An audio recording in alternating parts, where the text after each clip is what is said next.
They told you history was written in stone. But what if the real story was written in light? Beyond kings and empires, beyond temples and tombs, there exists a field, a hidden library that remembers everything, every breath, every thought, every birth, every death. It holds the blueprint of civilizations and the timelines of what was, what is, and what still could be. The ancients called it Akasha, the ether, the subtle field that binds all things. Mystics called it the Book of Life, the scroll that no fire can burn, no ruler can bury, and no priest can fully control. But they tried. For every prophecy spoken, another was silenced. For every scroll preserved, another was destroyed. The truth of humanity's destiny was hidden, scattered across myths buried in temples, and erased from scripture. Because if you knew the timelines, if you knew what was coming, you might refuse to obey the one they wanted you to believe in. This is the story they erased. The forbidden prophecies of the Akashic Records. Prophecies of floods and fires. Prophecies of empires rising and falling. Prophecies of two paths, one of awakening and one of enslavement. And the question is not whether these prophecies exist, but which one are we living right now?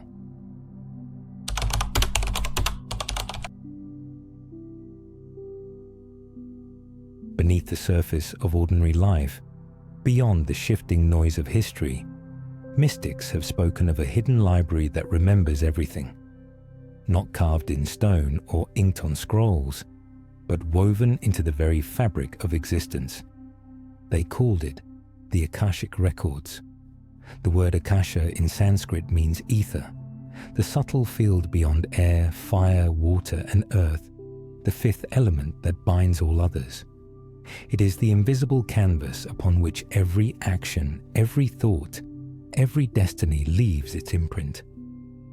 To the sages of India, Akasha was not myth, but the substratum of reality itself, the medium through which sound, memory, and time endure.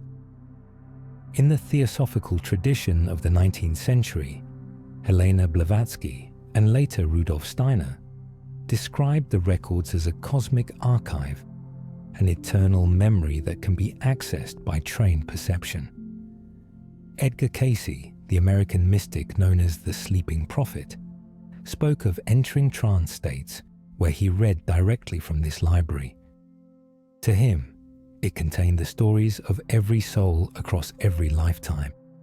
What had been, what was, and what could yet unfold. These were not abstract visions, but practical readings. He revealed illnesses, karmic bonds, and even prophecies of future earth changes. His source was always the same: the records. The Akashic Records are described as holding not only the past and present, but every possible timeline. They are not fixed, like a book read from beginning to end, but dynamic, like a living field of memory and possibility. Quantum physicists have begun to echo these ancient intuitions. Erwin Laszlo, in his theory of the Akashic field, suggests that the universe is a sea of information, storing every event like ripples in a boundless ocean. What mystics intuited through vision, science now approaches through equations of energy and information.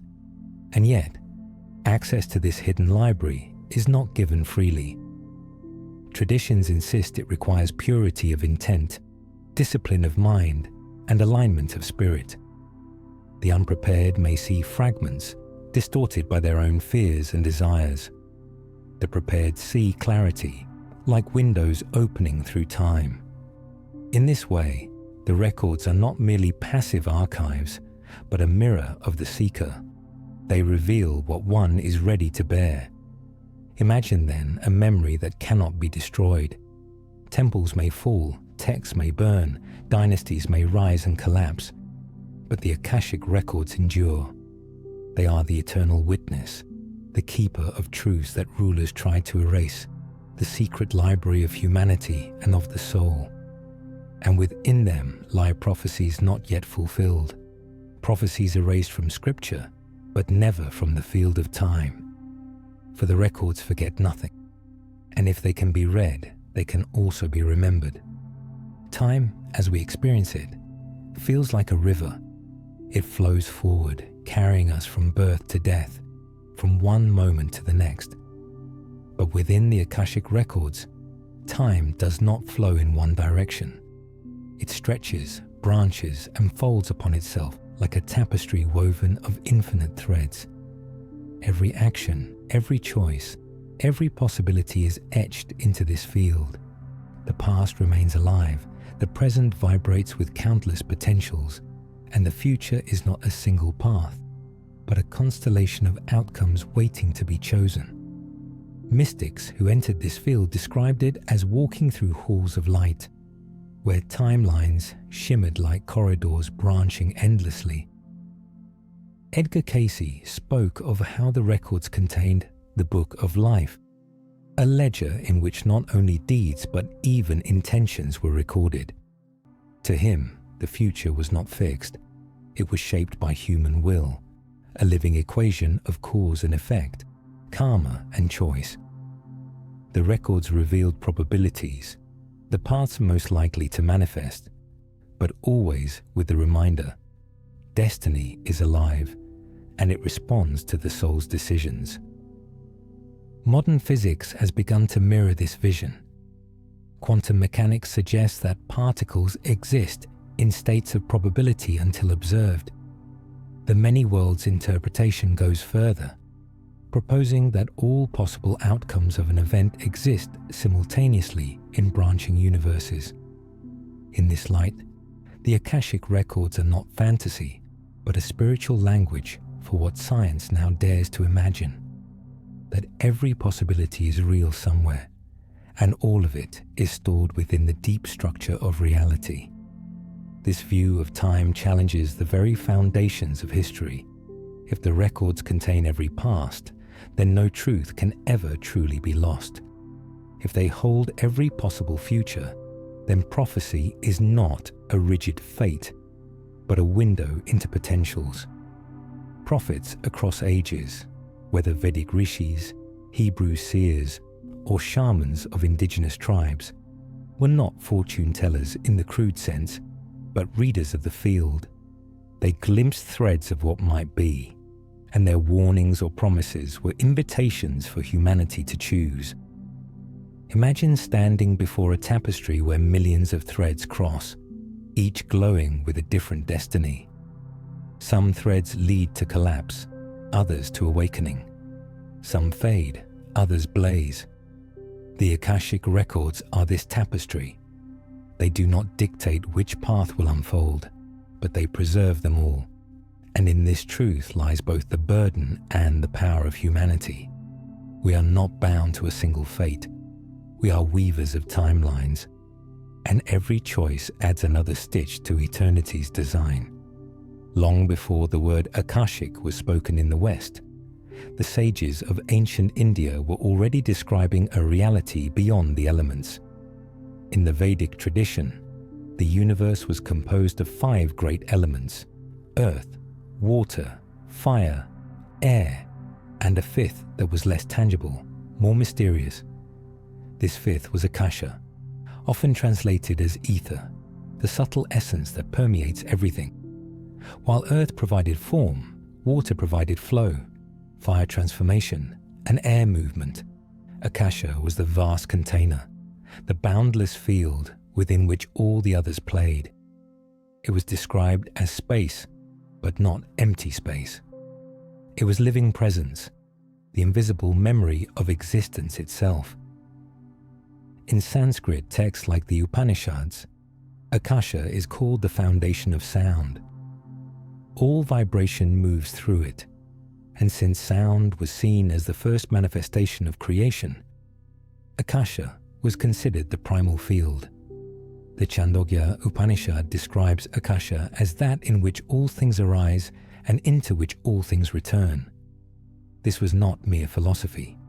It was a vision of reality as a recording field, where nothing is ever lost, only transformed. Every word, every action, every thought was believed to leave an imprint in Akasha, echoing long after the moment passed. Later, in yogic and Vedantic teachings, Akasha was seen as the medium of consciousness itself. Patanjali's Yoga Sutras speak of siddhis, or spiritual powers, among them the ability to access knowledge of past and future. These were not magic tricks, but the natural result of tuning the mind into the subtle vibrations of Akasha. The yogi, by stilling the restless waves of thought, could hear the deeper resonance of the universe, like listening to the faintest echoes hidden within silence. Modern thinkers like Erwin Laszlo have drawn parallels between Akasha and the zero-point field in quantum physics, a field of energy and information that permeates all space. In his Akashic field theory, he argues that the cosmos itself is like a vast memory system, storing every event as informational patterns. This echoes the Vedic vision with startling clarity, suggesting that the insights of the rishis were not mystical fantasy, but glimpses of a reality science is only now beginning to articulate. When we speak of the Akashic Records, we are carrying forward this ancient idea of Akasha as the great memory.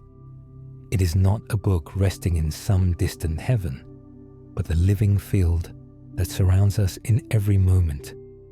It is the breath between breaths, the silence between sounds, the unseen thread that binds past, present, and future together.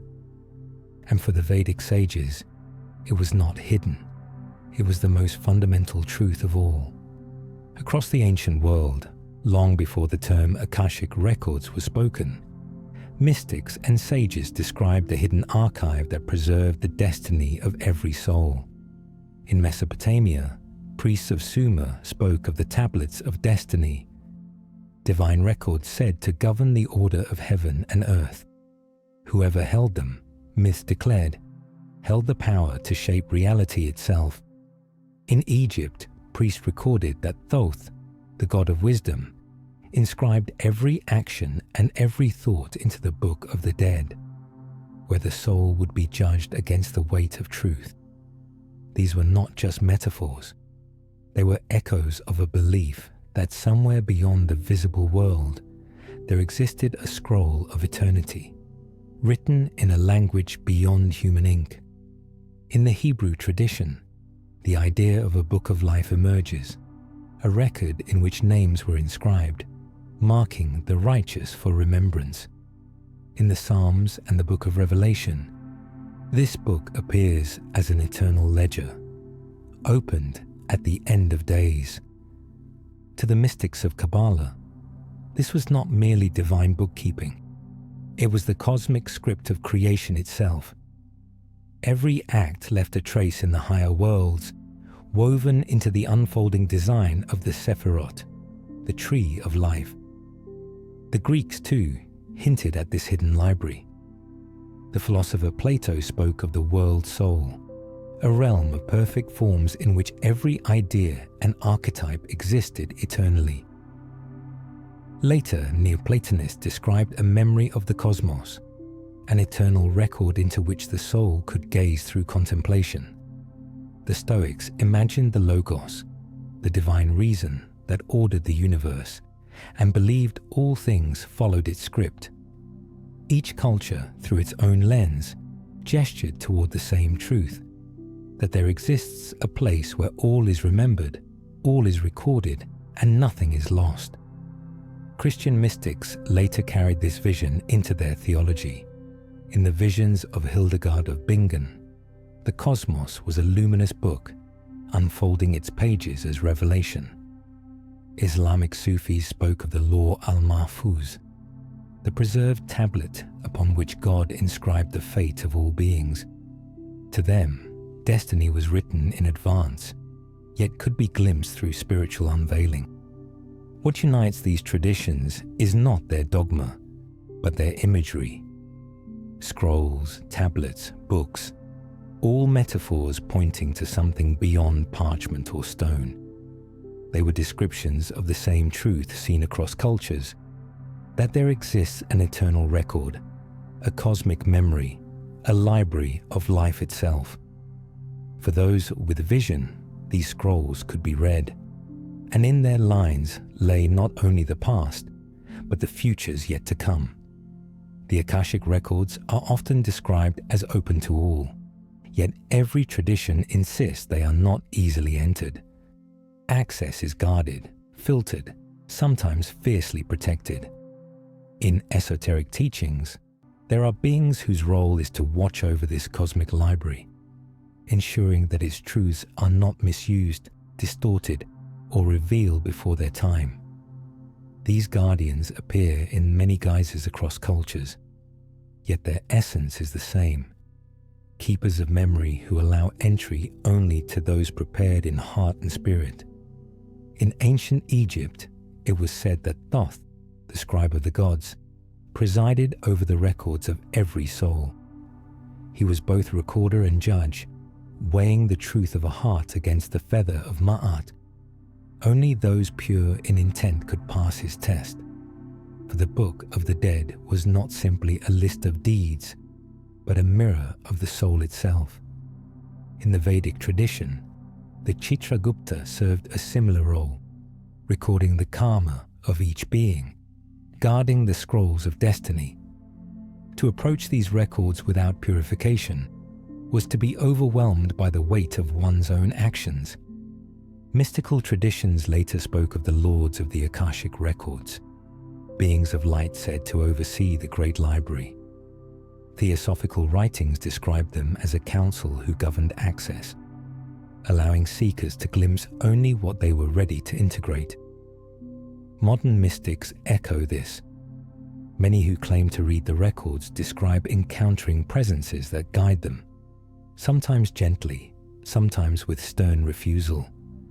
These guardians seem less like gatekeepers of punishment and more like protectors of balance, ensuring that knowledge is never divorced from wisdom. The Book of Enoch offers another echo. There, the Watchers descend and reveal forbidden secrets, metallurgy, enchantments, astronomy. But their rebellion leads to corruption, and they are judged for giving knowledge before humanity was ready. In this sense, the guardianship of the records is also a lesson of timing. Too much too soon can destroy, while truth given in the right moment can awaken. Even in modern accounts of near-death experiences, people speak of entering halls of records, guided by beings who show them the story of their life. Often, the lesson is not punishment, but clarity, seeing the threads of one's choices, how they shape the lives of others, and what patterns remain unresolved. Always, the presence of guardians is there, radiating compassion, yet also reminding the soul that truth comes with responsibility. The guardians of the records symbolize a profound truth. Memory is power. If every soul could access the totality of time without guidance, chaos might follow. But with guardianship, the records become not only archives but teachers, guiding humanity's awakening step by step. For the doors of eternity do not open to curiosity alone. They open to those who seek with reverence.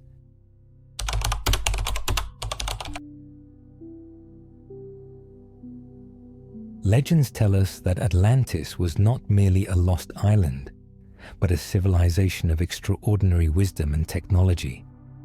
Plato described it as a great empire that fell through arrogance, but esoteric traditions go further. They say Atlantis held direct access to the Akashic Records, and that its seers and initiates read timelines with clarity. They foresaw the dangers of their society's pride, the misuse of power, and the imbalance between spirit and matter. These visions were warnings, yet, like so many prophecies, they were ignored, drowned in the noise of ambition and control. And so, the great city sank, not only into the ocean, but into the forgotten memory of humanity. Theosophical writings, particularly those of Helena Blavatsky, claimed that the Atlanteans possessed advanced psychic abilities and technologies, including the power to read the ether itself. They were said to have kept vast crystalline structures that acted as receivers of Akashic energy, amplifying their capacity to glimpse possible futures. In Edgar Cayce's trance readings, Atlantis often appeared. He spoke of seers who warned of destruction caused by the misuse of firestones, powerful crystals that harnessed energy in ways that destabilized the earth. According to Cayce, some Atlanteans heeded the prophecies and carried fragments of their knowledge into Egypt and the Americas before the final cataclysm struck.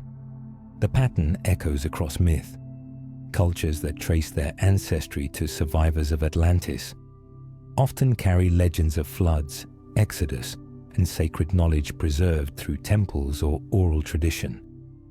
Mayan lore speaks of ancestors who came from the sea, bringing calendars and wisdom.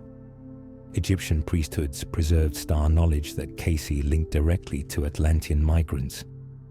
Even the Hopi people speak of earlier worlds destroyed because humanity lost balance and ignored spiritual warnings. The tragedy of Atlantis, then, was not only geological but spiritual. It stands as the archetype of what happens when prophecy is dismissed. The Akashic Records reveal timelines of both survival and collapse. But the path chosen was one of pride. And when a civilization ignores the voices of its seers, it writes its own fall into eternity. In every age since, the story of Atlantis has lingered like a shadow. Perhaps it is not simply memory but warning, that humanity, when faced with crossroads, must listen to those who glimpse the deeper field of time. For prophecy is never about inevitability. It is a chance to alter the course. And when Atlantis refused that chance, the ocean claimed its towers, but the records preserved its story, a story meant for us as we approach our own thresholds of choice. Nearly every culture carries the memory of a great flood. From Mesopotamia's epic of Gilgamesh to the Hebrew story of Noah, from the Hindu tale of Manu guided by a divine fish to the legends of the Hopi and the Maya, the pattern is always the same. A deluge descends, civilizations are washed away, and only fragments of humanity survive. While science explains some of these stories through rising seas at the end of the last ice age, esoteric traditions hold a deeper meaning. The flood was not just physical, it was a flood of memory, a wiping of the slate that severed humanity from its access to the higher records. In the Sumerian versions, the gods themselves decree the flood to silence humanity, whose knowledge and power had grown too great. The Atrahasis epic describes how Enki, the god of wisdom, warns a chosen man to build a vessel to survive. Yet when the waters receded, what had been remembered was scattered. Whole libraries of oral tradition, prophecy, and wisdom were drowned. What remained were fragments, stories carried by survivors who themselves could only recall in pieces. The Akashic field, of course, preserved everything. But the connection of humanity to that field was blurred, severed by trauma and the loss of continuity. Psychologists who study trauma know that memory can fracture under extreme shock. Collective trauma does the same. Flood myths can be read as cultural trauma narratives, encoding the sense that something vast was lost. In the esoteric view, the flood was not only water but vibration, a lowering of consciousness that made it harder for ordinary humans to hear the resonance of Akasha. The high initiates, who once read the records, freely gave way to priests who preserved only symbols, rituals, and veiled teachings. Humanity entered a long amnesia, living under skies washed clean of memory. Edgar Cayce spoke of the flood as the end of Atlantean power, a moment when humanity's access to crystal technologies and psychic vision was drowned.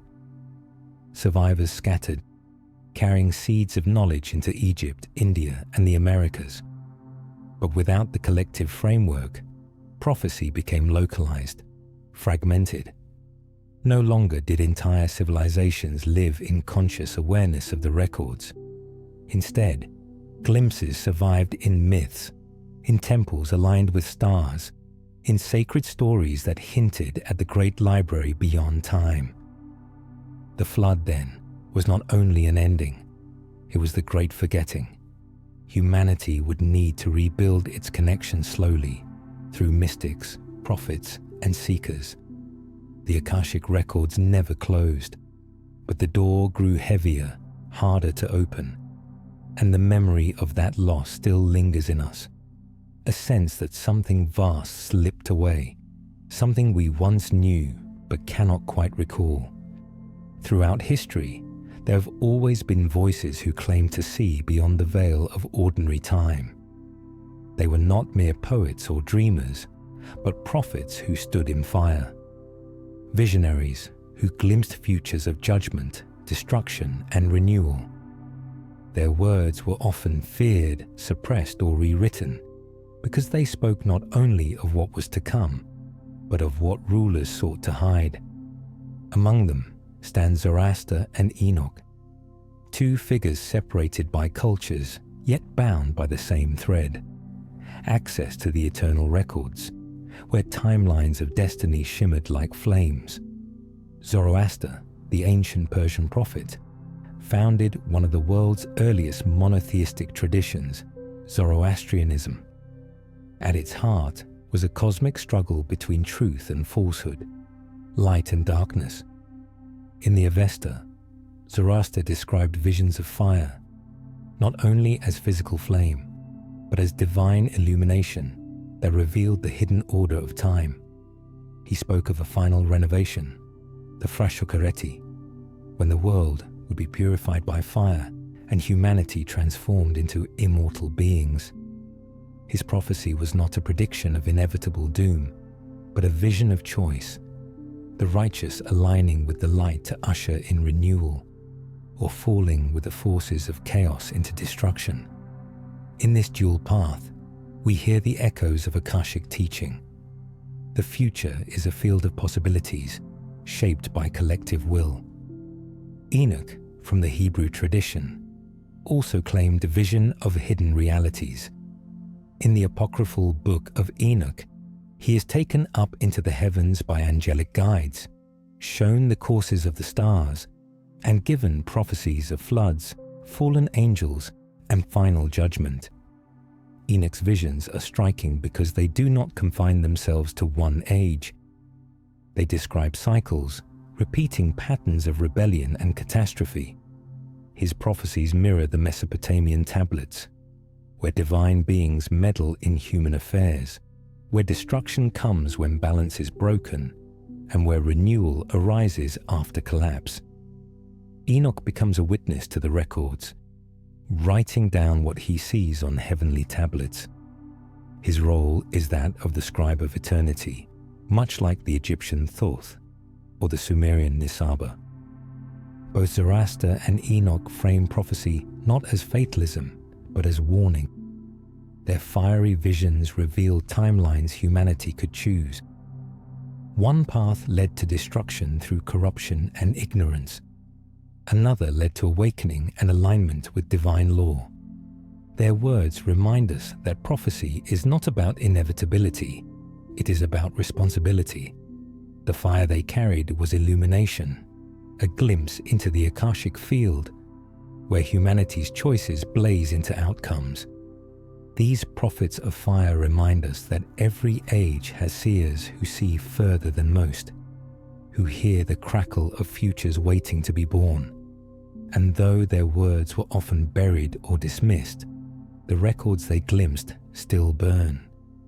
Throughout the rise of organized religion, sacred texts were not only preserved, but also silenced. What we know today as the canon of scripture is only a fraction of what once circulated among mystics and early seekers. Entire scrolls were hidden, banned, or destroyed, often because their contents challenged the authority of institutions. Yet their whispers remain, fragments that hint at deeper truths. Among the most significant of these erased voices are the Lost Gospels and the Nag Hammadi texts, writings that reveal visions of the cosmos far more expansive than the dogmas that replace them. The Nag Hammadi library was discovered in Egypt in 1945, a cache of Coptic manuscripts buried in clay jars. Within them were Gnostic writings that spoke of hidden realms, divine sparks within humanity, and rulers, archons, who sought to trap souls in cycles of ignorance. The Apocryphon of John, for example, tells of a false creator who fashioned the material world, a being arrogant enough to call himself the only God. Yet above him stood a higher source of light, and within humanity, a fragment of that light remained. This teaching echoed the very essence of the Akashic vision, that every soul carries memory of its origin, and that awakening comes through remembrance. Such ideas were dangerous, for they undermined the claim that salvation could be mediated only through priests or institutions. Other erased texts include the Gospel of Thomas, a collection of Jesus' sayings emphasizing inner knowledge over external authority. The kingdom is within you, and it is outside you, it declares, aligning with mystical traditions that spoke of the Akashic field as both immanent and transcendent. The Gospel of Mary offers similar insights, presenting Mary Magdalene as a visionary who saw beyond the veil and taught that liberation came from transcending the powers that sought to bind the soul. Why were these scrolls erased? Because they shifted power away from hierarchy and into the hands of the individual seeker. They pointed not to a distant God enthroned in judgment, but to an eternal field of knowledge accessible to all who turned inward.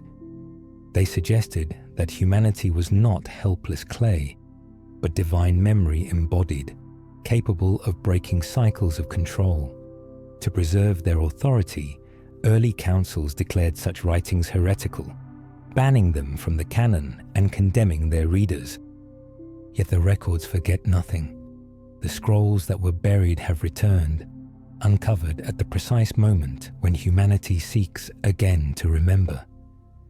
Their reappearance is itself a prophecy fulfilled, a reminder that truth can be suppressed for a time, but never destroyed. The erased scrolls still speak, carrying within them fragments of the Akashic Prophecies they tried to silence. Throughout history, whenever voices rose that could pierce the veil of time, they were often met with fear, suspicion, and violence. Prophets and mystics who glimpsed the threads of destiny through the Akashic field were rarely celebrated in their own age. Instead, they were silenced, their visions branded as heresy, witchcraft, or madness. Why? Because prophecy, when authentic, is dangerous. It undermines the control of rulers, it exposes hidden agendas, and it reminds humanity that truth cannot be monopolized by any single authority. In ancient Greece, the Oracle of Delphi spoke in riddles, her words interpreted by priests who filtered her visions for political ends. Yet even then, those who stepped outside sanctioned boundaries were punished. In Rome, the Sibylline books, collections of prophetic writings, were guarded tightly by the Senate, used only when they reinforced state power. The rest were hidden or destroyed. Prophecy had to serve empire, not threaten it. In the medieval period, mystics like Meister Eckhart and Marguerite Porete spoke of inner union with the divine, bypassing the church's hierarchy. Both were accused of heresy. Porete was burned at the stake. Joan of Arc claimed visions and voices guided her, and though she altered the course of a war, she too was condemned and executed. Each of these figures carried a fragment of the Akashic current, insight that did not depend on institution, but on direct communion, and each paid a price for daring to share it. The witch hunts of Europe reveal another layer of this silencing. Many of those accused of sorcery were herbalists, midwives, and seers, keepers of ancient wisdom and local prophecy. Their persecution was not merely fear of superstition, but a systematic effort to sever communities from those who held independent access to hidden knowledge. The same impulse drove the Inquisition to hunt down heterodox sects like the Cathars, who taught that the material world was a prison and that liberation came through inner remembrance.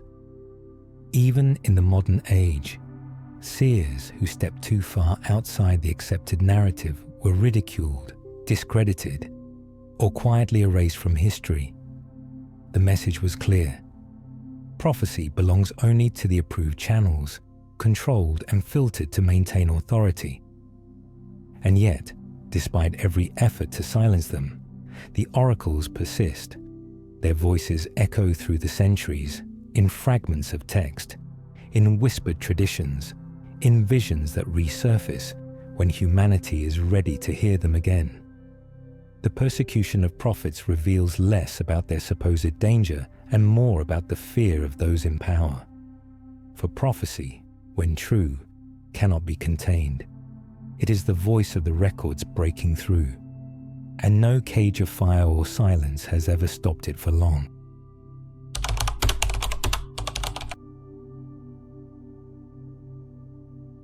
One of the deepest mysteries of human existence is why we cannot remember where we came from. If the soul is eternal, carrying lifetimes of experience, why do we enter each new body as if waking into a dream with no memory of what came before? Mystical traditions across the world answer with a single idea: the veil of amnesia. It is said that when a soul reincarnates, a curtain is drawn across the mind, severing conscious access to past lives and to the timelines it once walked. This forgetting is not accidental. It is part of the design. In Hindu and Buddhist teachings, reincarnation is governed by karma, the law of cause and effect. A soul is reborn to resolve what remains unfinished. Yet scriptures also speak of avidya, ignorance or forgetfulness, as the root of bondage. Each birth begins anew, cloaked in forgetting, so that lessons must be relearned. Only the rare enlightened being pierces the veil and recalls the chain of incarnations. In the Bhagavad Gita, Krishna tells Arjuna, "Many births have been passed by me and by you, O Arjuna. I know them all, but you know them not. The god remembers, but the human forgets." Plato too wrote of this forgetting in his dialogue Meno. He suggested that the soul knows all things, but when entering the body, it forgets. What we call learning is, in truth, recollection, remembering fragments of what the soul already holds. Indigenous traditions echo the same truth. The Hopi speak of a great forgetting that occurs at birth, a passage through waters that strip away memory so the soul may walk its path afresh. Modern metaphysical thinkers suggest that the veil of amnesia also severs access to the Akashic Records. If we remembered all our lives and choices at once, the weight might crush us, or free will might collapse under the burden of knowing too much. Forgetting allows us to play the game of life as if it were new, to choose again without the overwhelming knowledge of every mistake. Yet it also makes us vulnerable to manipulation. For without memory, we are easier to control. Some mystics believe that dreams, déjà vu, and sudden intuitive flashes are moments when the veil thins, when fragments of past timelines bleed through. Hypnosis and near-death experiences often reveal memories that seem to belong to other lives. These glimpses remind us that the forgetting is not absolute. The records still hold everything untouched. The veil hides but does not erase. And perhaps the great awakening of our age is not about gaining new knowledge at all. It is about remembering what was always there. The veil may fall, but the soul remains the keeper of its story. And when the veil is pierced, the timelines return like light through a broken dam, flooding us with the truth of who we have always been. If the Akashic Records preserve every possibility, then those who seek control have always tried to manipulate what humanity remembers of them. Across myth and scripture, there are shadows of beings who did not simply observe time, but rewrote it, reshaping memory, bending prophecy, and altering destiny itself. The Gnostic texts call them archons, rulers of the material realm, jealous of the divine spark within humanity. They wove illusions, counterfeit realities designed to keep souls bound in cycles of ignorance. To the Gnostics, history itself had been tampered with, timelines distorted so that humanity would forget its origin and its power. In the Sumerian accounts, the Anunnaki held the tablets of destiny, objects said to control the fates of gods and men. Whoever possessed them could decree reality, altering what would unfold. In myth, the theft or transfer of these tablets was no small act. It was the shifting of cosmic law itself. These stories, though framed as legend, suggest an ancient awareness that time could be edited, that rulers could overwrite the script. When the Anunnaki shaped humanity to serve, they did not just engineer bodies, they engineered memory, ensuring that the worker race would live without awareness of its true inheritance. Religious authorities later became the earthly agents of this manipulation. Councils decided which gospels would be read and which destroyed. Kings commissioned chronicles that glorified their reigns while erasing inconvenient truths. Entire prophecies were recast, stripped of warnings and turned into instruments of control. Instead of pointing to inner liberation, they were rewritten to promise salvation only through obedience. The manipulation of time was not always about clocks or calendars. It was about narrative, about who told the story and whose voices were silenced. Modern thinkers see parallels in how history is written today. Victors decide the record, while alternative timelines are buried. What is remembered shapes identity, and identity shapes destiny. In this way, the manipulation of time continues, less through mythic tablets and more through media, education, and culture. Yet the essence remains unchanged. Control the story, and you control the future. Still, the Akashic Records hold all versions. No manipulation can erase what has been truly lived. The Archons may weave illusions, the Anunnaki may decree destinies, rulers may edit texts, but the field of memory preserves everything. Those who awaken can read between the lines, finding the threads of timelines hidden beneath official history. And in those forgotten threads lie the prophecies they tried to erase. For time, no matter how manipulated, cannot be destroyed. It can only be remembered. Again and again, across the world's oldest traditions, prophecy divides into two great paths. One is the path of awakening, where humanity remembers its divine origin and rises into alignment with truth. The other is the path of enslavement, where ignorance deepens, rulers tighten their grip, and souls are bound in endless cycles of control. These are not random predictions scattered through myth. They are the same archetypal choice repeated in language suited to each culture, each era. The records preserve both futures, and prophecy serves as a mirror, asking, which one will humanity choose? In Zoroastrian teaching, this choice is stark. The world is the battleground between Asher, truth, light, and order, and Druj, falsehood, darkness, and chaos. Humanity's role is not passive.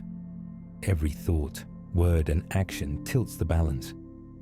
The final renovation of the world, the Frashokereti, is either delayed or hastened by human participation. The Akashic essence of this prophecy is clear. Awakening or enslavement is not decreed, it is co-created. In Hindu cosmology, the yugas describe vast cycles of rising and falling consciousness. The Kali Yuga, the age of darkness, is marked by ignorance, materialism, and control. Yet prophecy promises its end, leading into a golden age when truth resurfaces. Here too, both timelines exist, one of decline into deeper shadow, the other of transformation into light. The Akashic field preserves both outcomes, holding them as threads awaiting collective choice. The Hebrew prophets echo the same pattern. In Isaiah, Jeremiah, and Daniel, the people are warned: follow the covenant and awaken into blessing, or forsake it and fall into bondage and exile. Revelation speaks of a beastly system rising to enslave humanity, but also of a new heaven and earth. Again, the polarity of futures appears side by side. Indigenous traditions carry this wisdom as well. The Hopi prophecies tell of two paths: the path of life in balance with nature and spirit, and the path of greed leading to destruction. Their prophecies end with the same warning. The choice belongs to humanity, but the outcome is inevitable once the path is chosen. The Akashic Records preserve all of these visions not as contradictions, but as options. They remind us that prophecy is not a sentence but a crossroads. One future leads to chains of control, the repetition of Atlantis, Babylon, and every empire that rose on the back of forgetting. The other leads to remembrance, the restoration of what was always ours, the divine spark unbound. Both exist, both are alive, and every moment, every act is a stitch toward one or the other. Throughout the ancient world, seers did not view time as linear. They saw it as cyclical, vast wheels turning across ages, each cycle carrying humanity through darkness and light, forgetting and remembering. These cosmic calendars were not simply measures of days or years. They were maps of consciousness, describing epochs in which humanity rose into harmony or descended into shadow. And woven through them all is the prophecy of reset, moments when one cycle closes and another begins, often through upheaval that erases what came before. In India, the doctrine of the Yugas outlines a cycle of 4 ages. The Satya Yuga, the age of truth, is a golden era where humanity lives in harmony with Dharma. Over time, light diminishes into Treta Yuga and the Vapara Yuga, until finally the Kali Yuga arrives, an age of corruption, ignorance, and control. According to Hindu cosmology, we are living now in the Kali Yuga, though some traditions teach we are approaching its end. The promise is that after this darkness, the cycle resets. Satya Yuga returns, and humanity rediscovers the truth it had forgotten. The Maya developed one of the most sophisticated calendars in history, the long count, which measured cycles of 5,125 years. To them, time was not endless progression, but renewal. The much publicized 2012 date was not the end of the world, but the end of a cycle, the turning of the calendar into a new era. Mayan prophecies spoke of this as a time of choice, when humanity could either awaken into greater alignment with cosmic order or sink deeper into disconnection. Again, both paths existed within the field, awaiting which thread humanity would weave. Even the ancient Egyptians divided history into repeating cycles called Zeptepi, or the first time, when the gods walked among humans. They believed each era ended with cataclysm and renewal. The same principle is echoed in Hesiod's Ages of Man in Greek thought, where golden ages decline into iron before the pattern begins again. Modern astronomy and geology confirm that cataclysms often mark transitions between epochs, floods, volcanic eruptions, pole shifts, or cosmic impacts. These are not only natural resets, but symbolic echoes of the deeper truth. Civilization, when out of balance, collapses, and memory is wiped clean. The Akashic Records, however, preserve every cycle. Nothing is lost, only hidden, waiting for the next age when humanity is ready to remember. The Great Reset cycles are not threats, but reminders.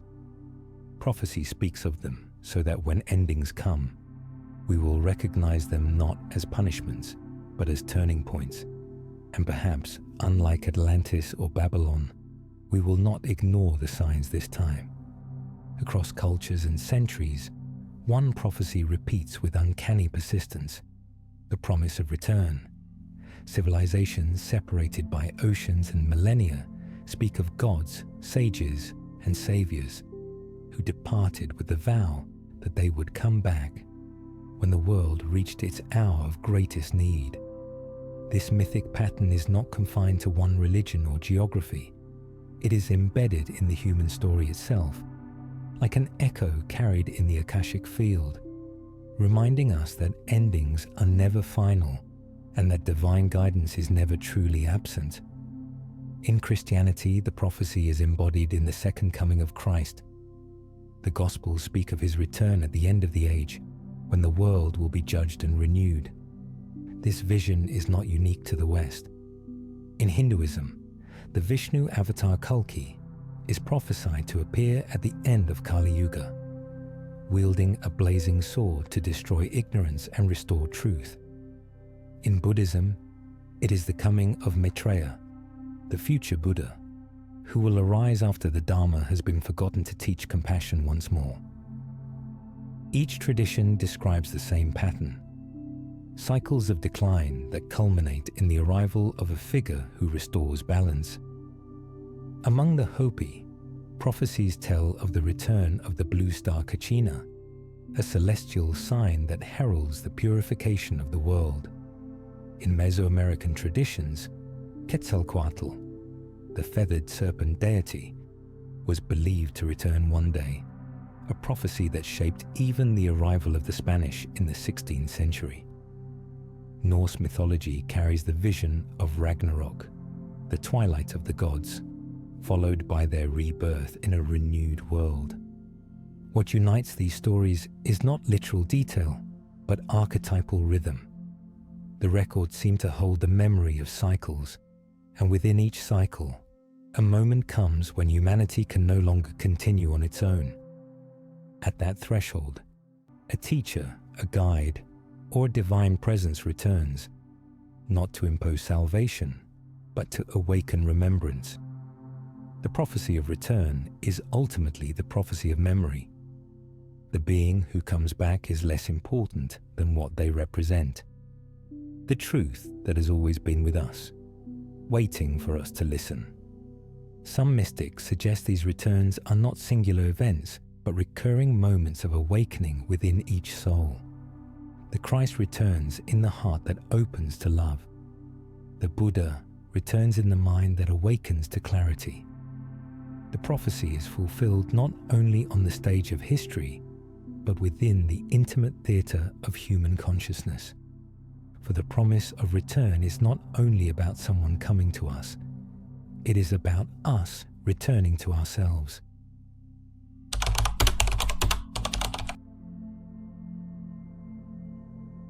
Mystics throughout history have described the Akashic Records not as a place reached by travel, but as a state of perception.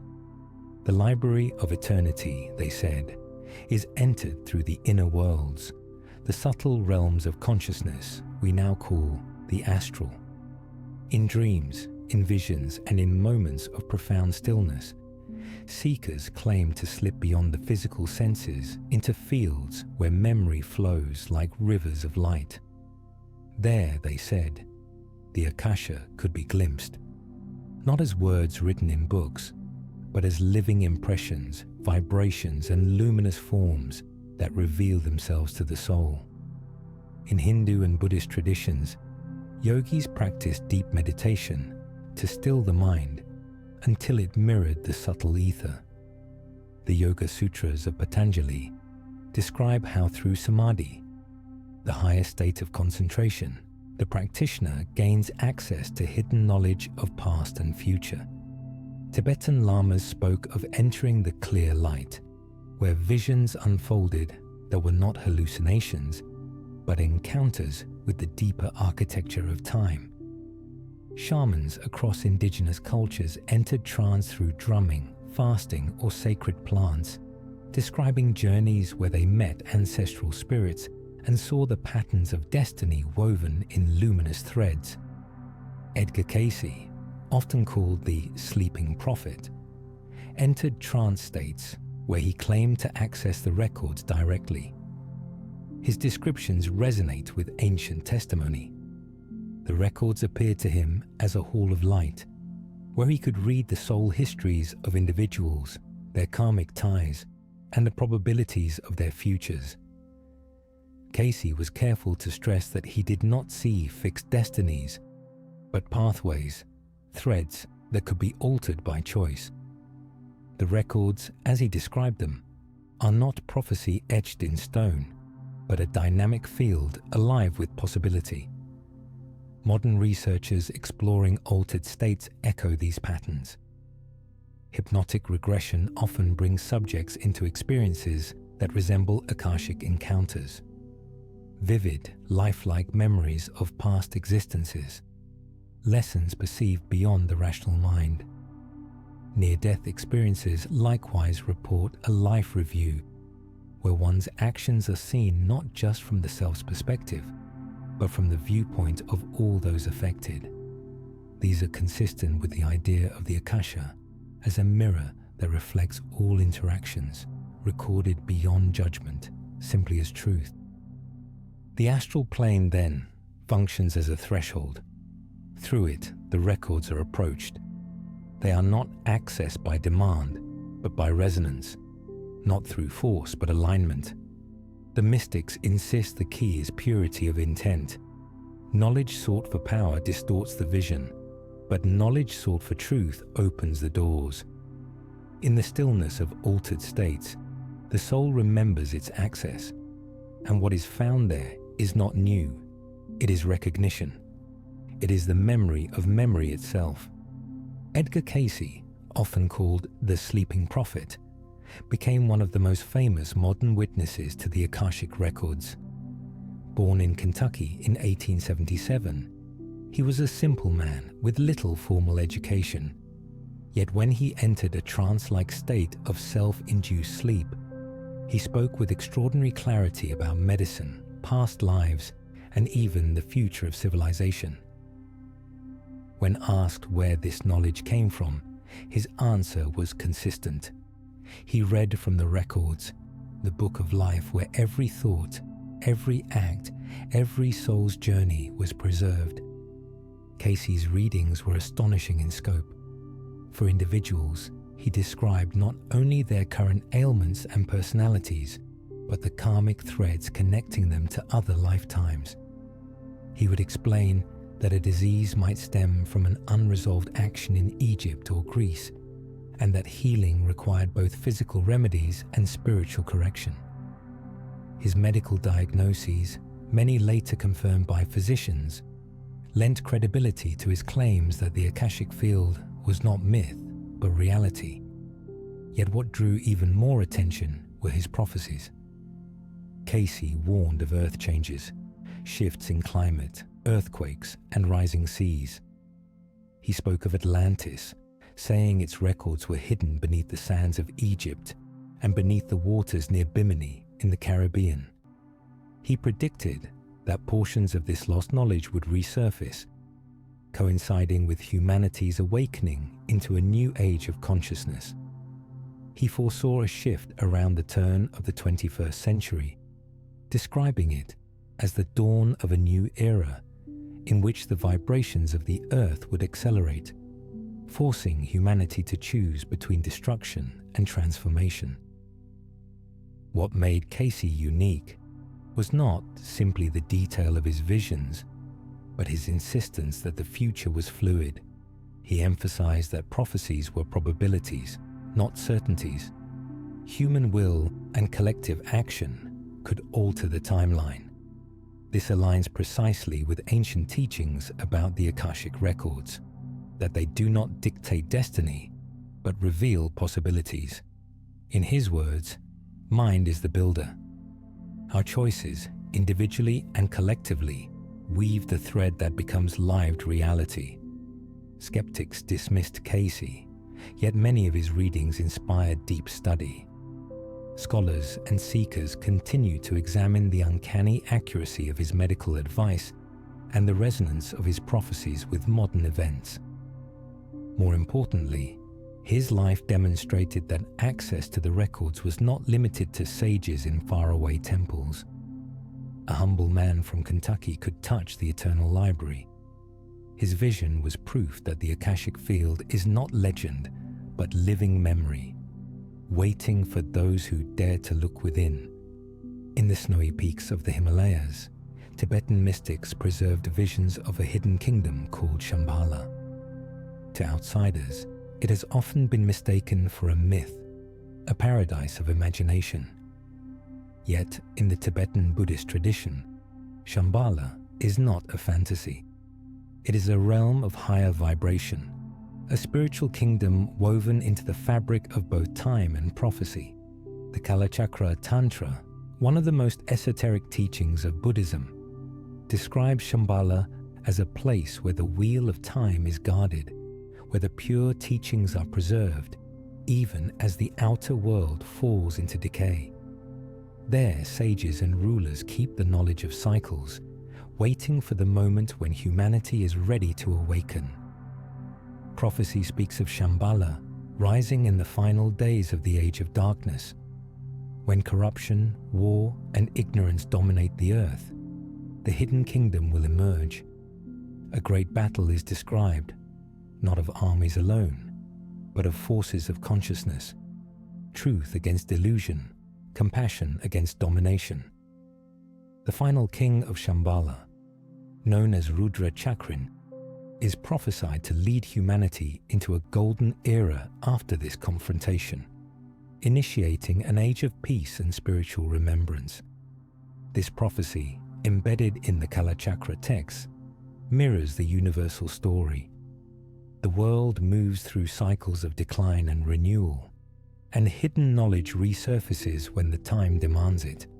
Western explorers and theosophists in the 19th and 20th centuries seized upon these legends, connecting Shambhala to ideas of hidden masters and the Akashic Records. Nicholas Roerich, the Russian mystic and explorer, traveled extensively through Central Asia, claiming to have heard testimony from lamas who insisted Shambhala was real, not symbolic. To them, it was both a place and a state of being, accessible not by maps but by inner readiness. Shambhala, in this sense, is a mirror of the Akashic field itself. Both are said to hold the truths of past, present, and future. Both are guarded by beings who reveal knowledge only when seekers are prepared. And both carry prophecy, reminding humanity that the current age of conflict and confusion is not final. There is always the possibility of emergence, of hidden light breaking through the veil. In Tibetan thought, the connection to Shambhala is cultivated through meditation, visualization, and alignment with compassion. Only a mind attuned to truth can glimpse it, much like only a purified soul can access the records. The prophecy of Shambhala's return is less about armies descending from mountains and more about the rising of a collective consciousness ready to choose a higher path. Hidden worlds and hidden ages await, not beyond the stars, but within the field of memory we call Akasha. Not all prophecies were preserved for the people. Many were hidden, altered, or erased. not because they were false, but because they were too dangerous to power. Across cultures, whenever prophecy carried the spark of liberation, it threatened the institutions that thrived on obedience. To keep humanity passive, rulers and priests selectively guarded which visions of the future were allowed to circulate. The prophecies that promised control, judgment, or submission were canonized. Those that spoke of awakening, sovereignty, and direct access to the divine were buried. The Dead Sea Scrolls, discovered in the caves of Qumran, offer a striking example. Alongside familiar scriptures were apocalyptic texts describing battles between the sons of light and the sons of darkness, visions of cosmic struggle that framed the people not as powerless, but as participants in a grand renewal. These writings were excluded from the official canon, hidden away as heresy. Similarly, the Nag Hammadi texts, unearthed in 1945, contained Gnostic gospels that described rulers of illusion, the archons, who enslaved humanity by deception. Liberation, they said, would come not through obedience to priests, but through awakening the divine spark within. These futures of empowerment, were precisely what authorities sought to silence. Even within accepted scripture, editing shaped perception. The Book of Revelation survived, but only after centuries of debate, and its imagery of beasts and tyrants was often reinterpreted to serve rulers rather than free the people. Prophecies of hope and equality, such as the Gospel of Mary, were erased entirely, along with the role of women as visionaries and carriers of sacred knowledge.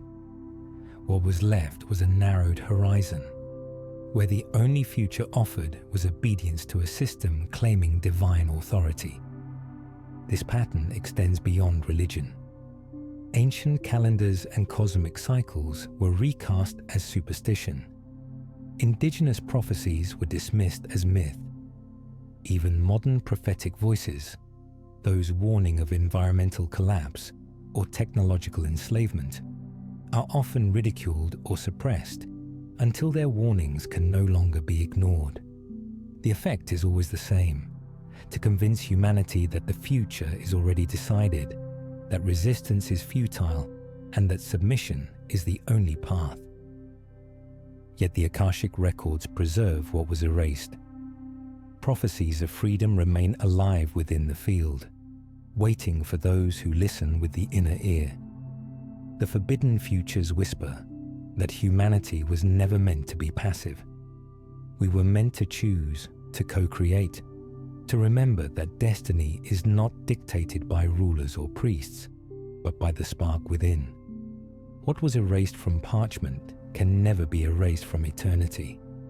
And in moments of awakening, those forbidden prophecies return, carrying the fire of remembrance. In esoteric traditions, the heavens were never seen as empty space, but as living influences shaping human destiny. Among the more provocative ideas carried forward by mystics and modern visionaries is the notion that Saturn and the Moon form a kind of frequency lock, a control grid that distorts the way humanity experiences time and reality.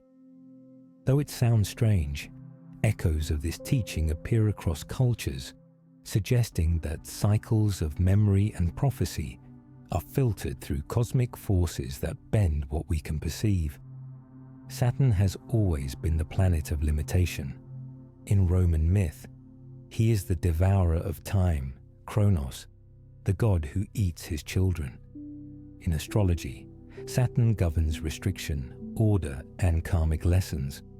To the ancients, its rings were not merely beautiful. They symbolize boundaries, the edge of freedom, the fences of time itself. Modern thinkers like David Icke have drawn on these associations, suggesting that Saturn radiates frequencies that are then amplified by the Moon, creating a broadcast that keeps human consciousness tuned to a narrow band of reality. In this view, the Akashic field is still present, but access is muffled, like a signal distorted by static. The moon, too, carries a long history of ambivalence. It governs tides, fertility, and cycles of growth. Yet many cultures also saw it as a force of illusion. In Hindu mythology, the moon is tied to Maya, the veil that obscures truth.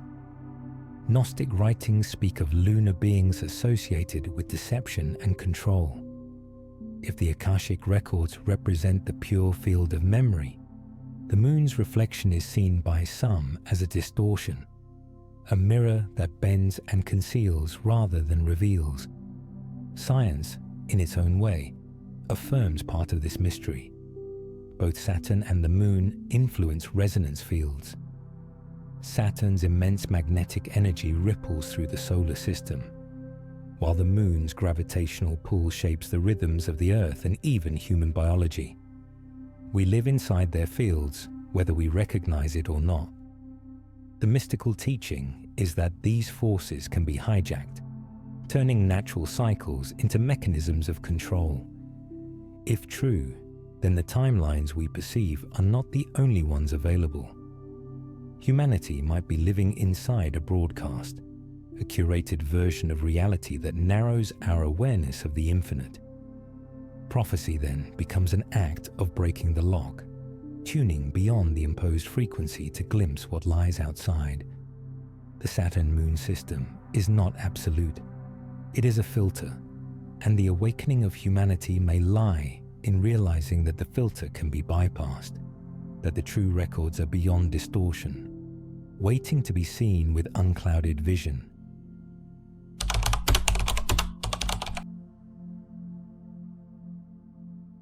Not every prophecy that has echoed through history was born from the Akashic field. Many were crafted, manipulated, or twisted into weapons of control. True prophecy opens doorways, reminding humanity of its power to choose between timelines. False prophecy narrows vision, instilling fear, obedience, and resignation.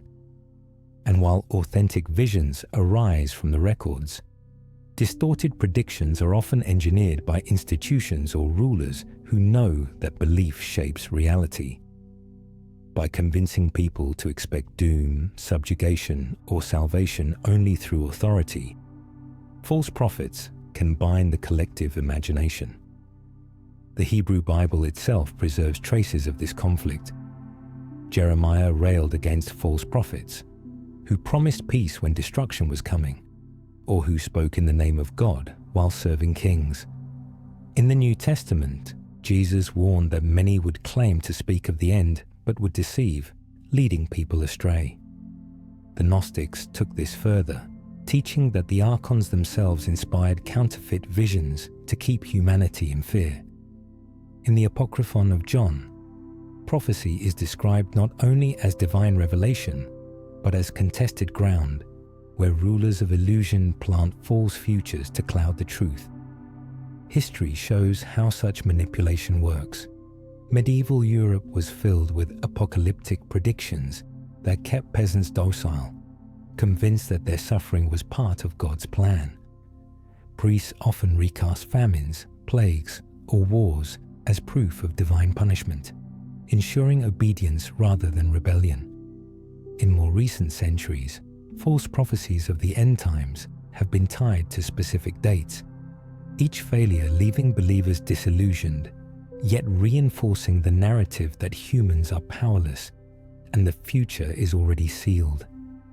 These patterns function less as spiritual truth and more as psychological control. Even outside religion, prophecy has been manipulated. Political leaders have used predictive narratives to stir fear of enemies or to justify wars. Economic forecasters often frame collapse as inevitable, creating self-fulfilling crises. In the modern era, false prophecies take the shape of cultural programming, where films, media, and digital networks saturate collective consciousness with images of dystopia. The message is the same.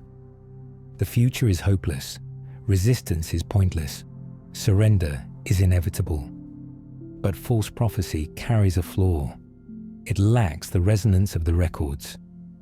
Authentic visions awaken choice, even when they warn of danger. False visions demand compliance, stripping the soul of agency. The Akashic field holds all possibilities, but it never imposes them.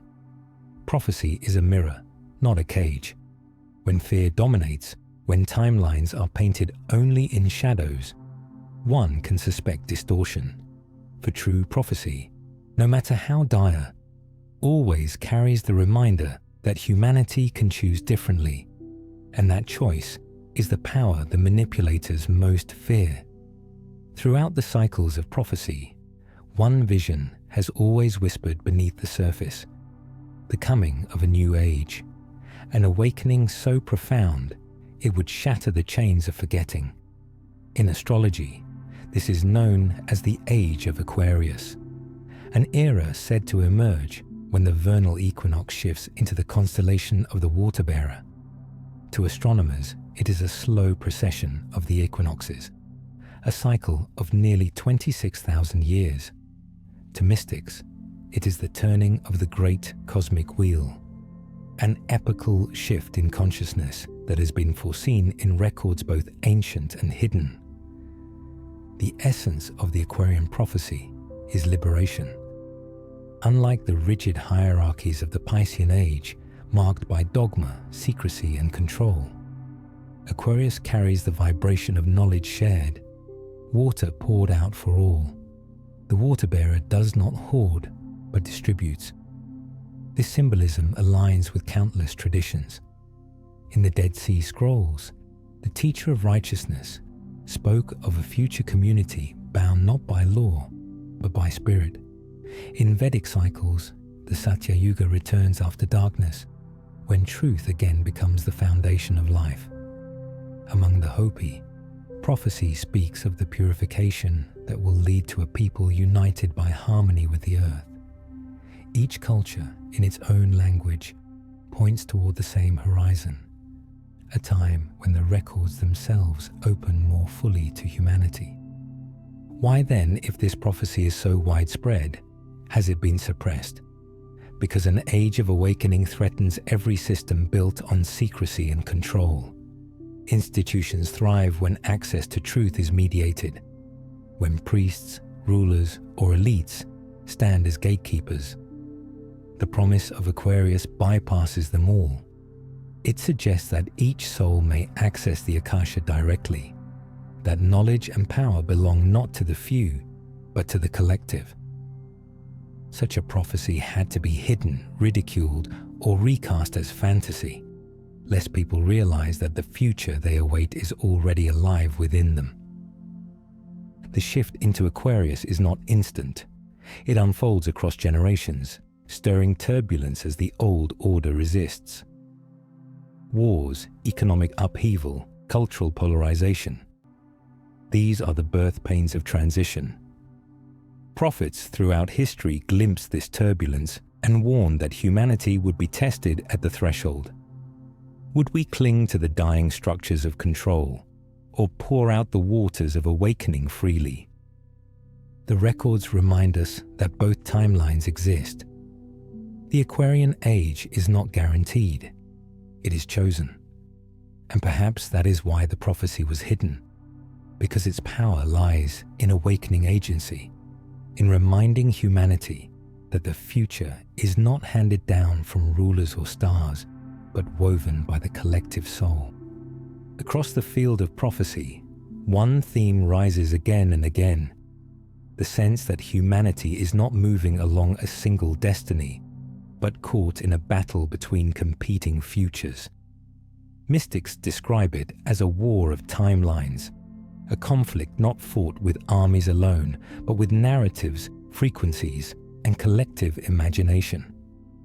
In the Akashic Records, every possibility exists, but which one becomes reality depends on what humanity chooses to believe, to act upon, and to embody. The struggle lies in steering the collective toward awakening, while forces of control push it toward enslavement. The Gnostics spoke of this conflict in vivid terms. They described archons, rulers of illusion, weaving false realities to bind souls. Their strategy was not brute force, but deception, implanting false prophecies, false memories, and false hopes to steer humanity toward submission. By contrast, true visionaries sought to awaken remembrance, to align people with the higher currents of the records. In this duality, we glimpse the essence of the timeline war, the contest between forgetting and remembering. Modern mystics and researchers echo this vision. Some describe humanity as being nudged along two great paths. One leading toward technological enslavement, where AI, surveillance, and digital grids mimic the Akashic field, but strip it of spirit. The other path leads toward collective awakening, where individuals learn to access their own inner records and reclaim sovereignty. Even Edgar Cayce framed his prophecies as probabilities, insisting that humanity could avert disaster through choice. The future, he said, was always fluid, shifting with the will of the people. The Hopi prophecies make this choice explicit. They describe two paths, one of harmony, in balance with earth and spirit, and one of greed, leading to destruction. Their teachings are clear. Humanity cannot walk both. At the crossroads, one must be chosen, and that choice determines which timeline solidifies. In this war of timelines, belief itself becomes a battlefield. False prophets spread visions of inevitable collapse, convincing people that doom cannot be avoided. Institutions magnify fear to hold populations in paralysis. Yet the Akashic Records remind us that every prophecy is a possibility, not a prison. When enough people choose a vision of liberation, the collective timeline bends. The war is not far away. It is here, in every decision, every thought, every act of courage or surrender. Competing visions of the future press against one another like tectonic plates. The question is not whether humanity will live a prophecy, but which prophecy humanity will choose. And that choice is happening now. In the ancient visions, the Akashic Records were described as a living field, where every thought, every deed, every possibility was preserved. Today, humanity has begun building its own reflection of this field, a digital archive where memory never dies. Every message, every image, every search, every movement online is stored, analyzed, and indexed. To some, this seems like progress, but to mystics, it looks eerily like a counterfeit Akasha, a simulation of eternity constructed not to liberate, but to control. Virtual reality and artificial intelligence promise access to infinite information, worlds without limit, experiences indistinguishable from truth. Yet unlike the true records, these networks are curated, filtered, and owned. The Akashic field is impartial, preserving all that is with no agenda. The digital field, however, is engineered to shape perception, nudging choices, and predicting behaviors. In essence, it mimics the divine library while bending it to human and corporate design. This is why some call it a trap, a technological mirror of the Akasha that keeps humanity's gaze fixed outward, forgetting the inner source. The parallels are striking. In mystical traditions, access to the records requires alignment, purity of intent, and a readiness of soul. In the digital realm, access requires passwords, permissions, and compliance with algorithms. In both cases, memory is stored, but in one, the memory is the birthright of the soul. In the other, it is a commodity traded, sold, and manipulated. The distinction is subtle but profound. Some visionaries have warned of this danger. The philosopher Jean Baudrillard spoke of simulacra, copies of reality that eventually replace the real. Today, VR environments and AI-driven narratives risk becoming precisely that, a copy of the Akasha, convincing enough to distract humanity from the real thing. The danger is not that technology is evil, but that it can seduce, offering shortcuts to transcendence that bypass the inner work required to truly awaken. The Akashic field is infinite, yet no server can contain it. The true records are accessed not with headsets or codes, but with consciousness tuned to resonance. The technology trap is that, in chasing digital immortality, humanity risks forgetting the soul's eternal memory. The more we invest in artificial archives, the less we may turn inward to the living archive within. Prophecy warns that in the age of Aquarius, humanity will be tested by mirrors. One will reflect the counterfeit, dazzling and seductive. The other will reflect the true records, quiet and eternal. Which one we choose may determine whether technology becomes a tool of awakening, or the final veil that blinds us from remembering who we are. Throughout history, power has been passed not only through wealth and armies, but through blood. Dynasties, priesthoods, and empires have guarded their genealogies with an almost sacred obsession, tracing lines of descent back to kings, gods, or prophets. To the ordinary observer, this may appear as pride in ancestry, but within esoteric traditions, it carries a deeper significance. Many believed that bloodlines held keys not just to inheritance, but to prophecy itself. The records of destiny were thought to be inscribed not only in the ether, but within the very body, in the code of DNA, in the lineage of families chosen to preserve or conceal certain truths. The Sumerians traced kingship to the heavens, claiming their rulers descended from the Anunnaki. Egyptian pharaohs were seen as the embodiments of Horus, divine offspring, who ruled by right of sacred blood.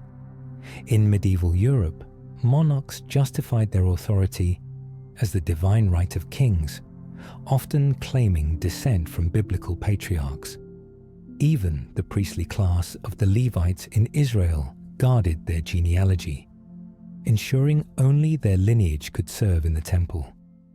These patterns suggest that control over prophecy and control over blood were intertwined, for if one could claim descent from a sacred line, one could claim authority over destiny itself. Modern conspiracy theories often echo this ancient pattern, pointing to secret societies and royal bloodlines that supposedly preserve esoteric knowledge hidden from the masses. Whether one takes these literally or symbolically, the theme remains clear. Elites have long believed that memory and power flow through lineage.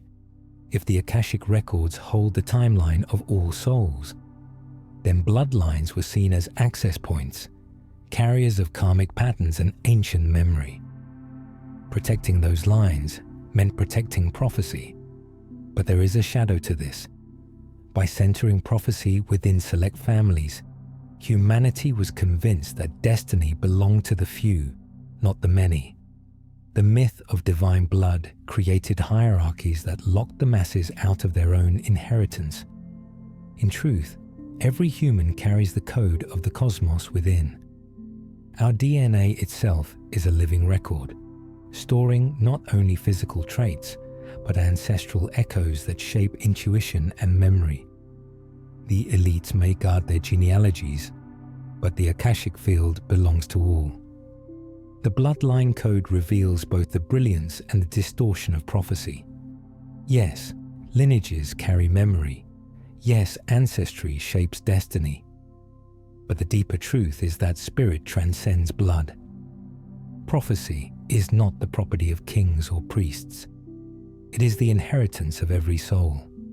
And when humanity remembers this, the monopoly of the bloodlines dissolves, and prophecy returns to where it belongs, within us all.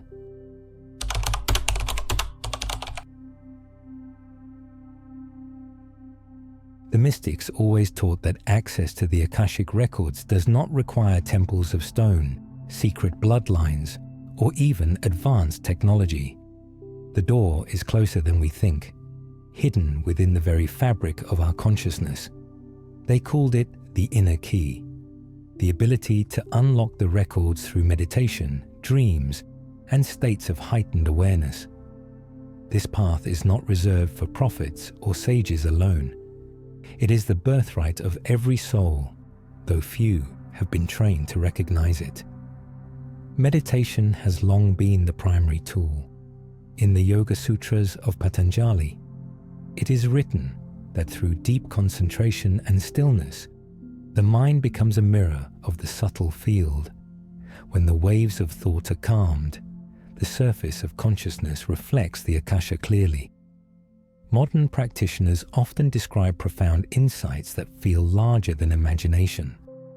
Visions of past lives, encounters with teachers of light, and glimpses of futures unfolding in symbolic patterns. Neuroscience now shows that meditation changes brainwave activity, shifting from beta into alpha and theta states, frequencies long associated with dream and trance, states where access to hidden memory becomes possible. Dreams themselves have always been recognized as portals. Ancient cultures treated them as messages from gods or ancestors, but in truth, they may be the psyche wandering into the astral planes where the records reside. Carl Jung suggested that dreams draw from a collective unconscious, a shared field of archetypes that echoes the Akashic vision. Prophetic dreams appear throughout Scripture. Joseph in Egypt foreseeing famine, Daniel interpreting visions of empires, shamans across the world dreaming the fate of their people. These are not exceptions but reminders that the dream state naturally thins the veil. Personal access to the records also comes through intention. Edgar Cayce advised that anyone could approach them by aligning the heart with a sincere desire for truth and service. The records, he said, respond not to curiosity or ego, but to purpose. Many modern seekers who practice Akashic reading techniques describe the same experience. The sense of entering a field of light, guided by inner guardians, where questions are answered not in words alone, but in waves of knowing. The inner key is a reminder that the greatest temple is within. Humanity has been taught to look outward, for saviors, for institutions, for technology. But the Akasha opens through inward turning. Meditation and dreams are not escapes from reality. They are entrances to the deeper reality beneath it. And in those moments of silence, when the chatter of the world fades, the records whisper. They remind us that the memory of the soul was never lost.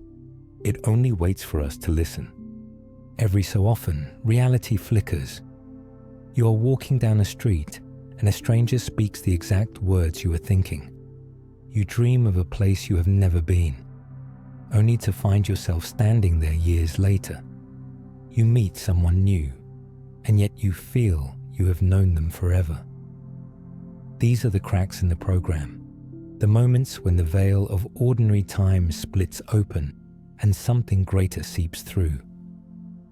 Mystics have long recognized synchronicities and déjà vu, not as accidents, but as prophecy bleeding into the present, reminders that the timeline we see is only a fragment of the whole. Carl Jung gave language to this mystery with his theory of synchronicity. He described it as meaningful coincidence, events connected not by cause but by significance. To Jung, these moments revealed the unity between the inner world and the outer world, suggesting that consciousness and reality are woven together at a deeper level. In Akashic terms, synchronicities are signals from the field, fragments of memory that slip into awareness to remind us of the patterns already inscribed in the records.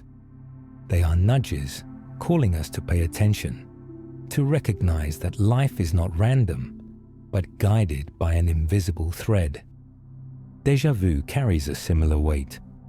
Neuroscience tries to explain it as a misfiring of memory, the brain momentarily confusing the present for the past.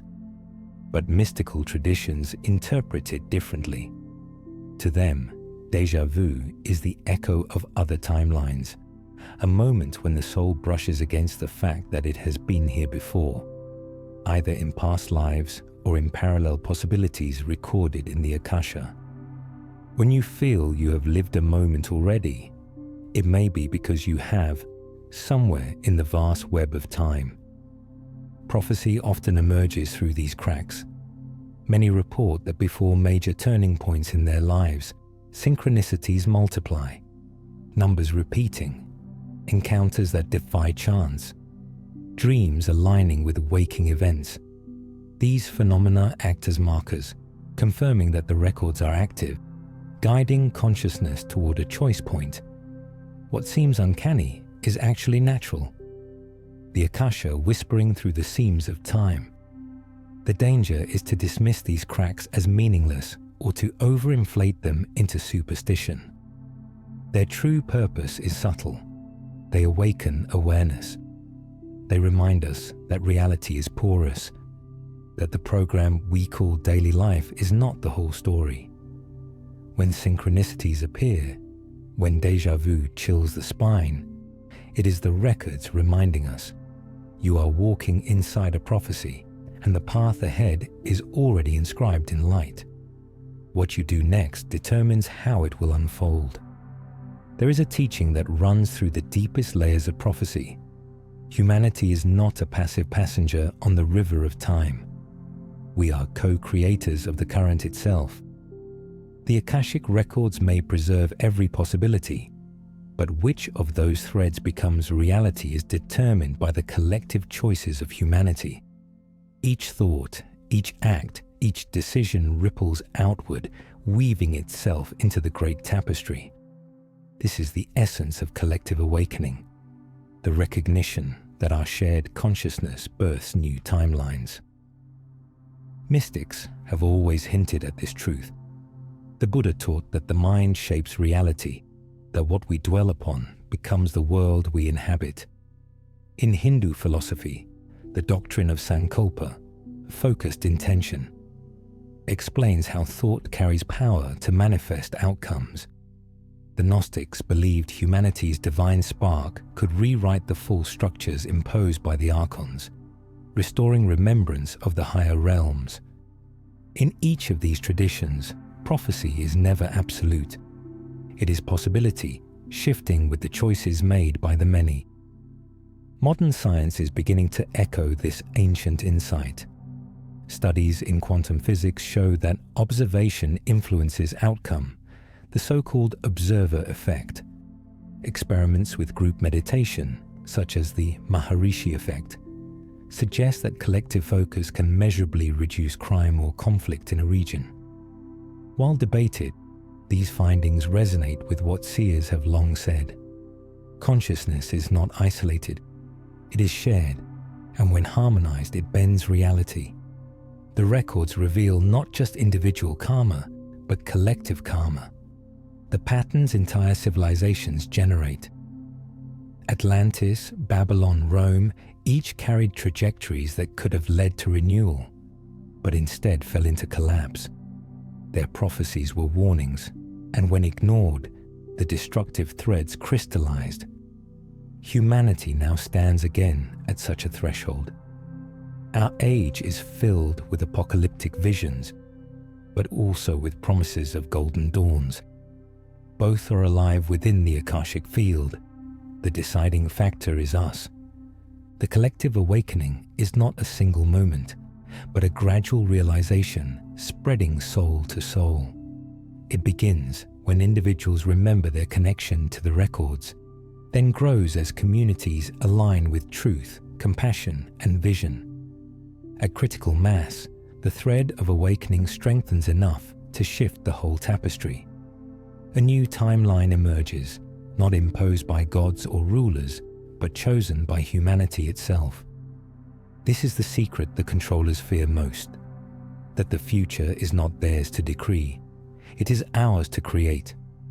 Every choice made in awareness, every act aligned with remembrance, adds momentum to the timeline of awakening.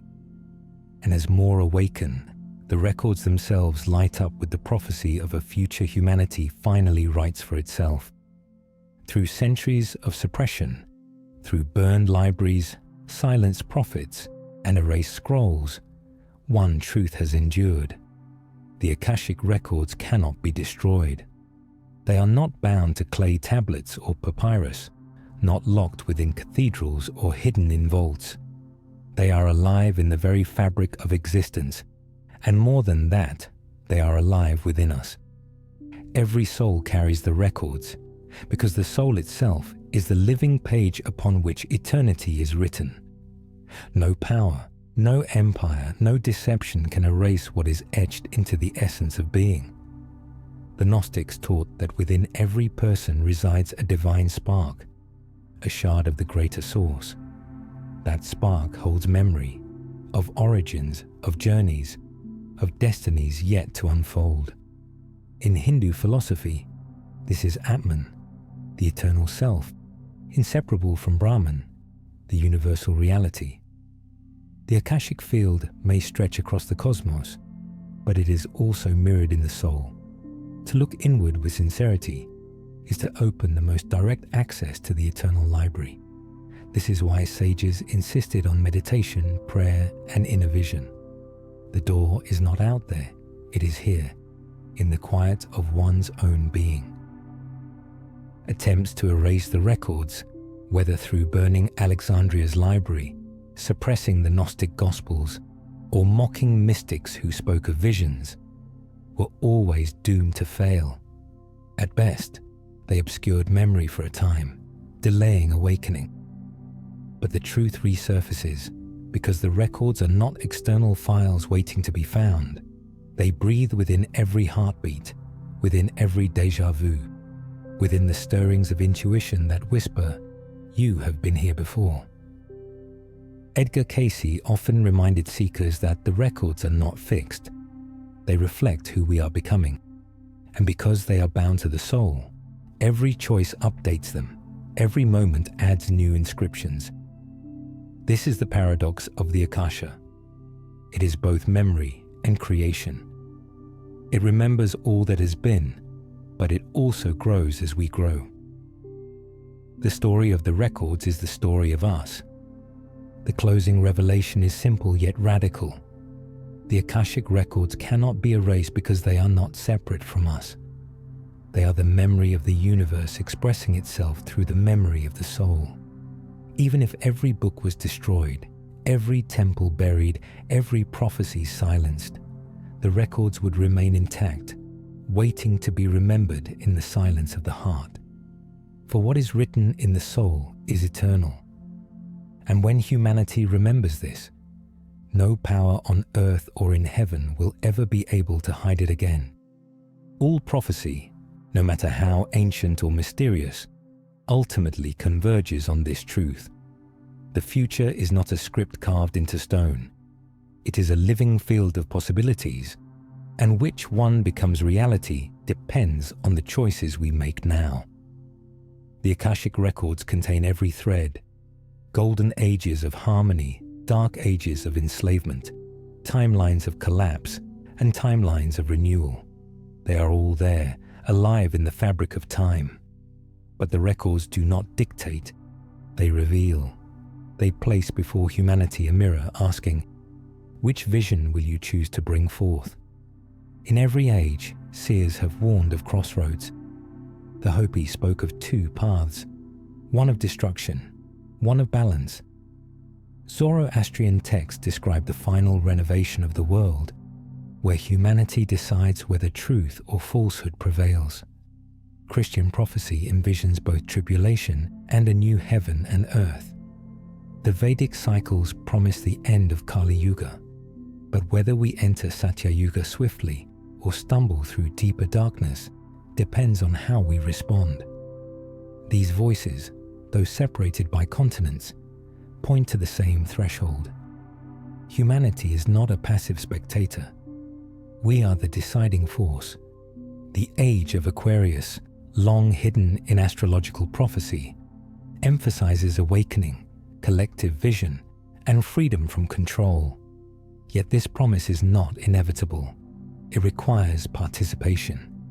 Each act of awareness adds weight to the timeline of liberation. Each surrender to fear strengthens the timeline of bondage. This is the essence of the record's message. The future is not chosen by rulers, elites, or cosmic beings. It is chosen by the collective vibration of humanity, and that vibration is being tuned in every moment. Modern mystics often describe the present age as one of acceleration. Time feels faster, events more intense, crises more global. This acceleration may not be chaos. It may be the field itself quickening, forcing choice. We can no longer linger in indecision. The timelines are diverging, and the window to decide narrows. The records whisper with urgency. This is the moment the prophets foresaw. Not a date on a calendar, but a state of consciousness where humanity must awaken to its role as co-creator. The final call is not a threat. It is an invitation. The prophecy that unfolds will be the one we embody. If we remember our divine inheritance, if we act from courage and compassion, then the golden thread strengthens and the age of awakening manifests. If we surrender to fear and deception, the darker paths tighten their grip. Both exist, both are possible, and the choice is now, for the future is not waiting to be revealed, it is waiting to be chosen. And now, if these words stirred something within you, if you feel the weight of prophecy pressing against this very moment, do not let the call pass you by. Every share of this journey strengthens the thread of awakening.